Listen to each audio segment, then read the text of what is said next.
Auzi? Dar ce faci? Dansez. Hai că te sculă, ce să fac? Merg și eu cu tine. Unde? La pește. Nu.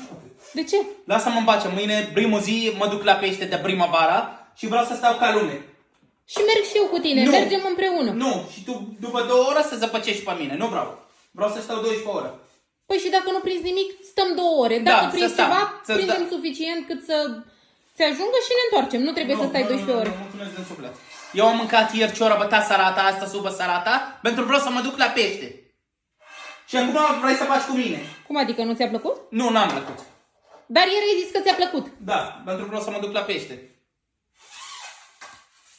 Uite să vezi cine o să-ți mai facă ție mâncare de acum încolo. Mai bine, frate, în fiecare zi să faci la mine mâncare, să mă cac pe mine. Diarie în fiecare dată să faci mâncare, să iau diarie. Lasă, mai bine nu gătești, să mor eu. Eu mănânc mâncare tăi pentru mine frică să ceartă cu mine și să iau discuție și nu am chef de discuție. Nu faci mâncare, mai bine. Nu mai fac niciodată. Nu faci niciodată, lasă-mă în pace să mă duc mâine liniștit și nu te sun pe mine mâine. Dacă ai sunat vreodată să scapă tot pește.